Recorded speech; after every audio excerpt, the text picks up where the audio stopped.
In the news, Governor Aiyedatiwa charges new ESCO members on efficient service delivery, reinstates commitments to good governance for overall development. ODSG assures of more friendly policies for youth development.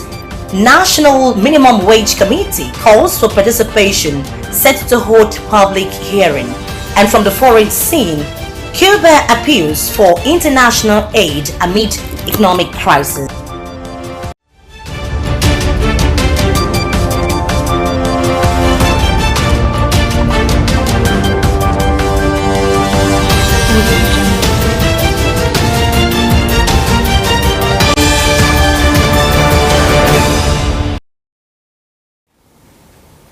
Thank you very much for joining us tonight on the news at 7 on Osrc television. I am Oyewumi Ayinibara. Ondo State's Governor Lucky Aiyedatiwa has renewed his commitment to prosper the state for overall development and general well-being of the people. At the inauguration of new members of the State Executive Council and Head of Service in Akure, Governor Aiyedatiwa, who acknowledged the current global economic challenges facing the nation and state, said plans have been concluded to alleviate the sufferings of the inhabitants. The governor congratulated the new appointees and to justify the inclusion by raising the bar of good governance. Government House correspondent Wahab Bankola reported that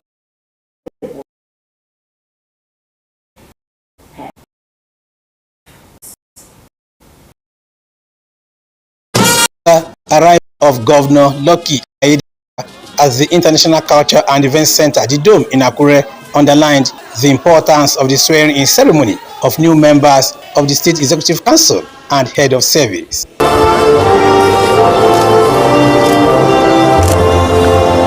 After the citations of the appointees were read, it was time for them to take the oath of office and allegiance, followed by the signing of the oath book.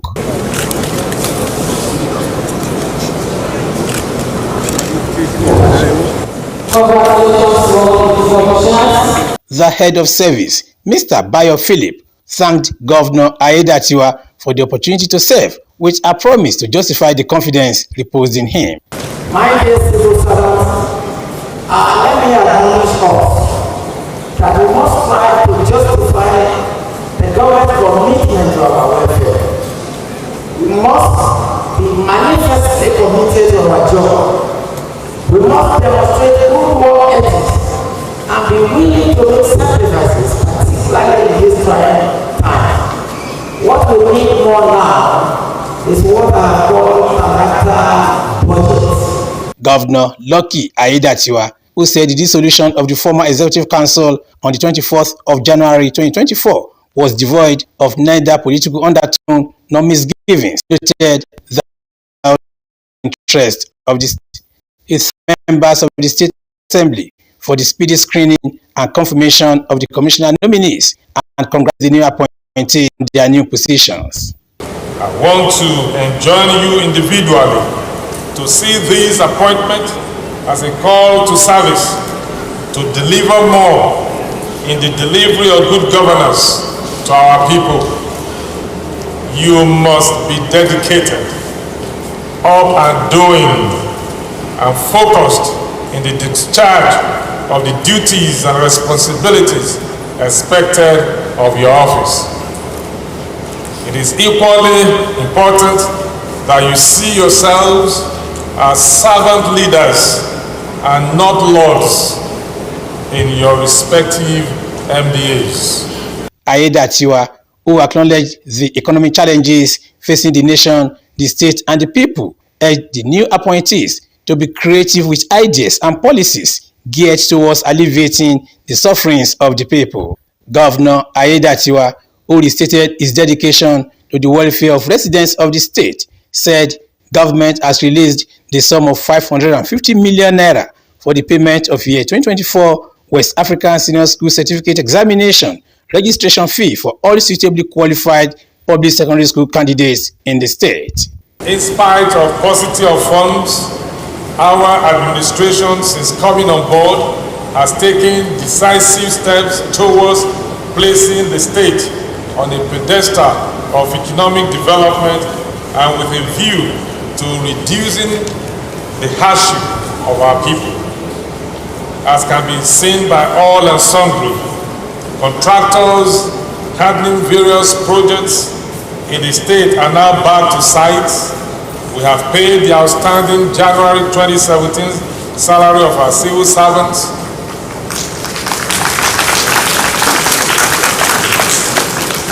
We also released 1.2 billion for the settlement of gratuity liabilities of 2014 state pensioners.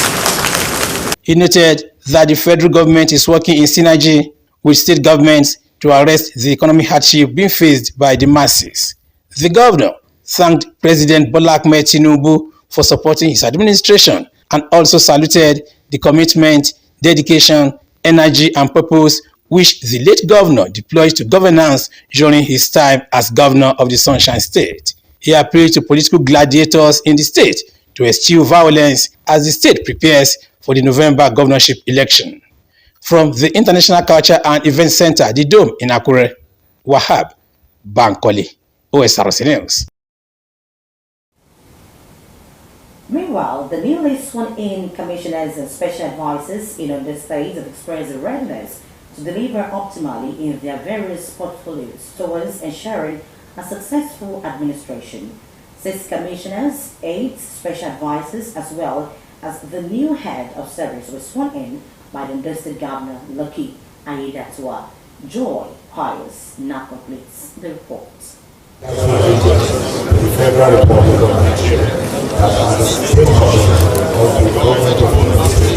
Six commissioners comprising Emmanuel Igbason, Razak Obe, Omowumi Isaac, Olukayode Ajulo SAN, Akinwumi Sowore, Oyeniyi Oseni, and 8 special advisors, Olugbenga Omole, Olamide Falana, Alabi Johnson, Sumi Smart Francis, Olawumi Ilawole, Babalola Ayoade, Abdugani Ahmed, Professor Simidele Odimayo, as well as the head of service, Bayo Phillips, were sworn in by Governor Lucky Aiyedatiwa, having been cleared by the Ondo State House of Assembly. At the swearing-in ceremony, the new commissioners and special advisors who described their appointments as a call to service said there is a need to collaborate in repositioning the state for socio-economic development, emphasizing their resolve to play their role effectively. My role is well cut out by the Constitution and is an assurance to let them know that we will certainly follow the law. And on those states, if you know, we are sophisticated, we are learned, and with their support, we give them the best. We do everything to add value to the governance of Ondo State so that we can move the state forward from here. The appointees thanked the governor for the opportunity to serve the state and pledged to justify the confidence reposed in them. I expect whichever ministry I find myself, I expect to bring innovations, to strategically implement the policy of government and to align with the vision of Mr. Governor. The public should expect greater dedication to service, should expect more hard work, more innovation. Providing succor, adding value to every life, reimagining agriculture and how we generate our revenues in a way that in no time Ondo State will be self-sustaining. That is the destination. With Governor Aiyedatiwa at the front, we are persuaded Ondo State is taking a quantum leap forward and is going to be making the difference. One can urged to sustain positive leadership qualities qualified them for appointment. Joy Pius, Osrc News. The Ondo State Deputy Governor, Dr. Olayide Adelami, has assured that the present administration will prioritize the well-being of all, especially youth in the state. Addressing APC youth leaders from the 11 wards of overlooked government area of the state in Akure, the Deputy Governor said Governor Aiyedatiwa would implement policies that would advance their development. Government House correspondent Zimo Ebiemi covered the events and the report is presented from our studio. The youth leaders from 11 political wards in our local government were in Akure to congratulate the Deputy Governor on his new feat and solidarize with him. The Deputy Governor, while appreciating their support for the present administration in the state, said they should be aware of politicians who would come to hoodwink them with money. He said Governor Aiyedatiwa would not entice anyone with money but with sincere developmental agenda. For the bold declaration that you have made. The leader of the team, Oluwole Olubode, thanked Governor Aiyedatiwa for considering the Deputy Governor worthy of the position. We want you to know that your nicknames is we can't name it all here. We were supposed to come some weeks back, but we decided to wait till we bury our late governor so that we can give him that last respect before visiting the office. Also, the youth leader of Emure Ward 2, Sunday Kazim, said the youth need political patronage so as to give them a sense of belonging. So I think carry on along the house. The year of each one, the youth leader, and I want to get away. You was around caretaker member. And after opportunity, I think that I will for Africa now. Local government and APC leaders will present this to you. So congratulations. A gift was later presented to the Deputy Governor.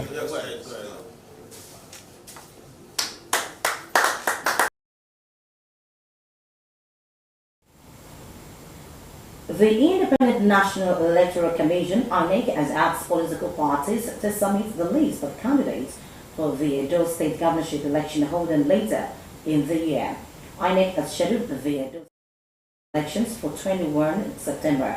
The Commission has marked a period of 20 days for political parties to upload the personal particulars Form EC9 and names, list of nominated candidates Form EC9B of their candidates to the portal, which will open at 9 a.m. on Monday, 4th March 2024, and automatically shut down at 6 p.m.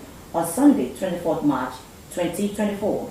A statement by its spokesperson Sam Olumekun said access code to the portal will be available for collection by the national chairpersons of political parties from today.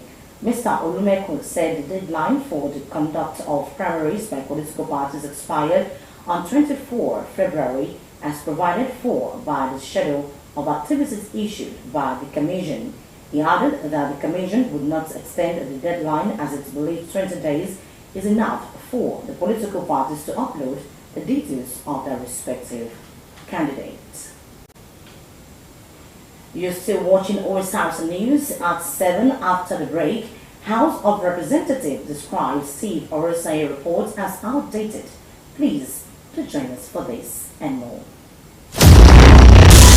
Let's give it up for Jiga Babata at 368 pounds. Let's give it up for Destroyer.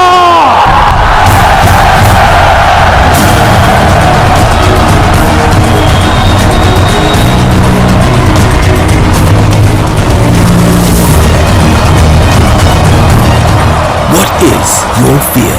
Beneath the appearance of incredible infrastructure, standard facilities, and beautiful amenities, our estates at Adron Homes come affordable with great discounts and flexible payment plans. No stress, hassle.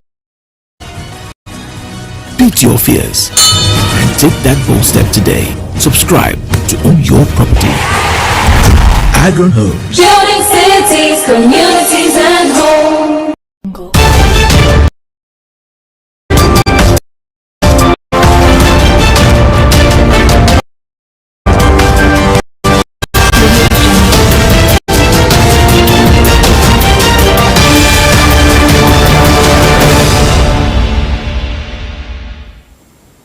Thank you very much for rejoining us.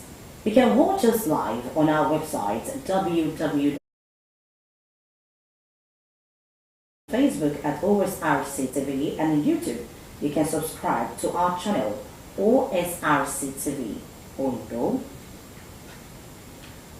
The Tripartite Committee on the National Minimum Wage has called for the participation of stakeholders in proposing and implementing a new minimum wage for Nigerian workers. The chairman, National Salaries, Income and Wages Commission (NSIWC), Ekwonta, said in a statement on Friday today that the committee would hold a public hearing on March 7. The committee, headed by retired head of the Civil Service of the Federation, Alhaji Bukar Aji, has a mandate to consult all stakeholders on the issue of national minimum wage and consider the wage in the context of the dynamics of the national economy.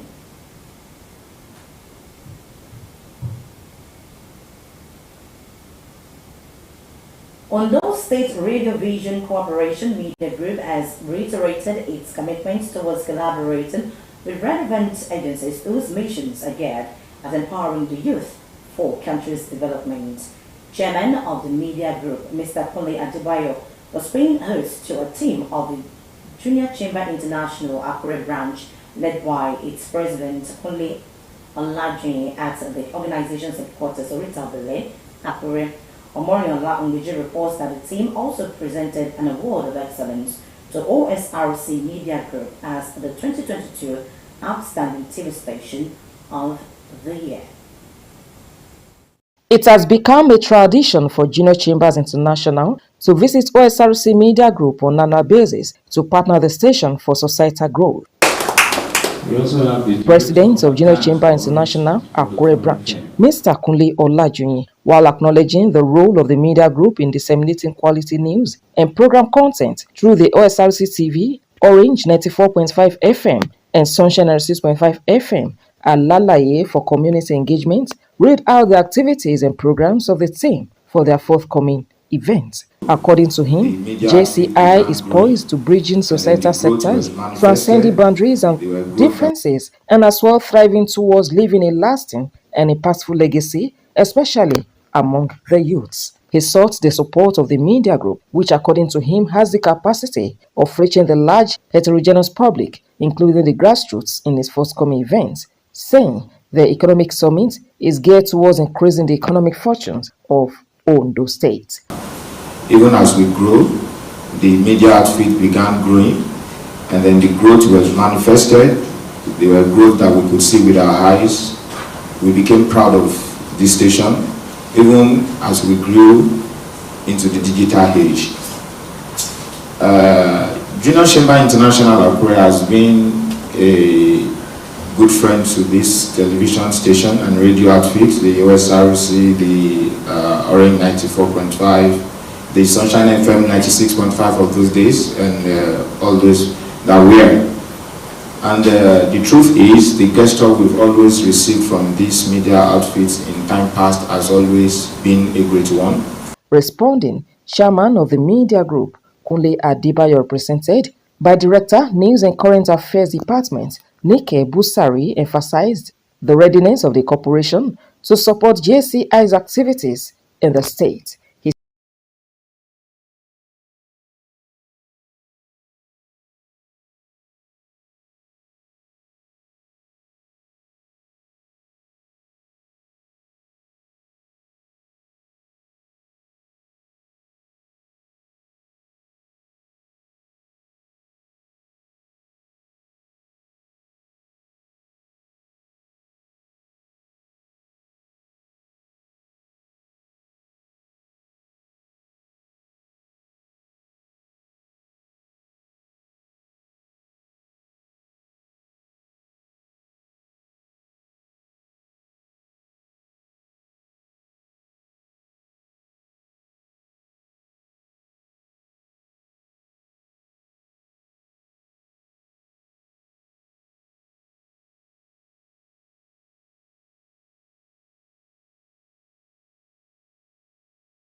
The need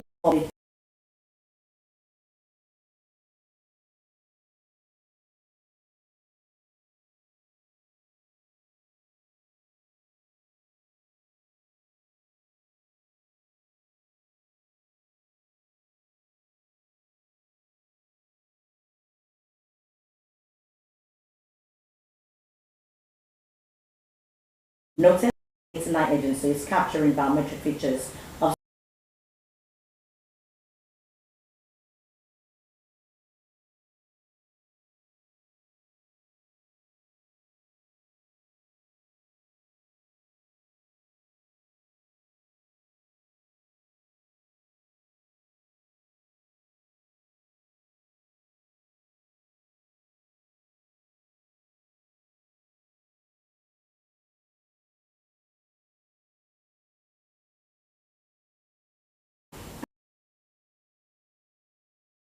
for 55 billion naira from polytechnics, 32.3 billion naira from colleges of education, and 616 million naira from boards of federal medical centers. The federal government has announced that it had made financial provision to support 2 million women in agribusiness activities across the country. Just as a wife of the President, Oluremi Tinubu presented bank drafts of 10 million naira each to the wives of the governors to support women and youth farmers to produce food and earn incomes. Executive Secretary, the National Agricultural Land Development Authority, Paul Ikone, in a statement issued in Abuja, stated that the First Lady flagged off the Renewed Hope Initiative in Owerri, Imo State, as well as part of efforts to boost food production by women farmers. The Renewed Hope Initiative, birthed by the First Lady, is a grassroots scheme designed to improve the lives of Nigerians across the 6 geopolitical zones of the country. The scheme, which aims to empower women farmers and tackle poverty, was flagged off by Tinubu in conjunction with the National Agricultural Land Development Authority. The Yobe State government has quarantined 206 persons following the outbreak of cerebrospinal meningitis in 3 local government areas in the state, resulting in the death of 20 persons. This was as the Commissioner for Health in Gombe State, Dr. Abu Dahiru, said the state had lost 6 persons to the deadly disease. The spokesman for the Yobe State Ministry of Health, Sulaiman Gimba, told newsmen that the state recorded 20 deaths in the Boktiscom, Fika, and Funen local government areas. The deceased victims, Gimba said, were students of Science Technical College, Government Girls Science Technical College, and Federal Government Girls College, all in the Boktiscom local government area.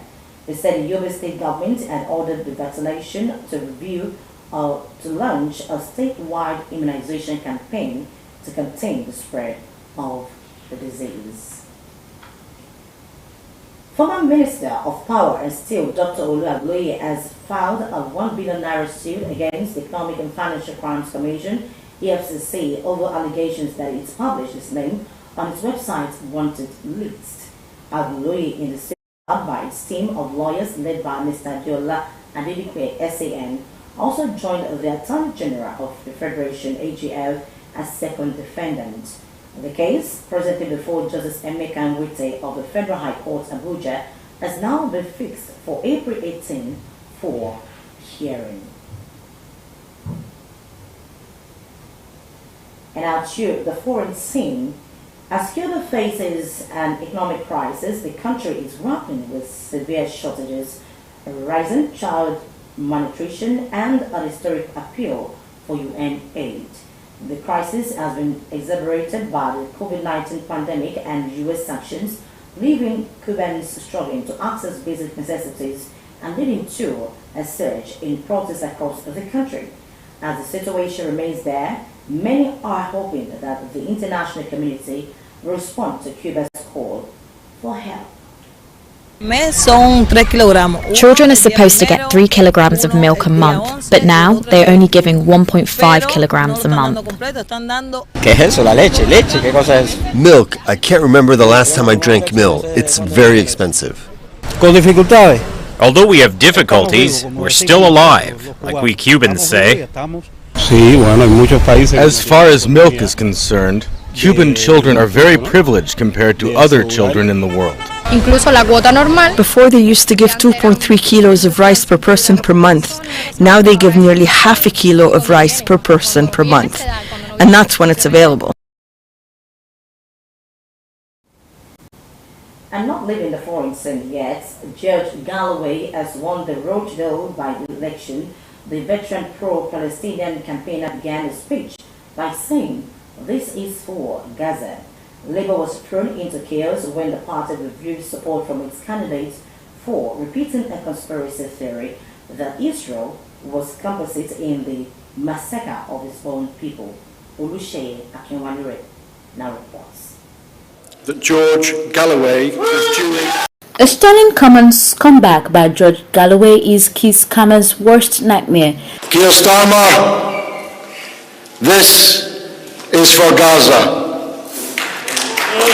You have paid and you will pay a high price for the role that you have played in enabling, encouraging and covering for the catastrophe presently going on in occupied Palestine in the Gaza Strip.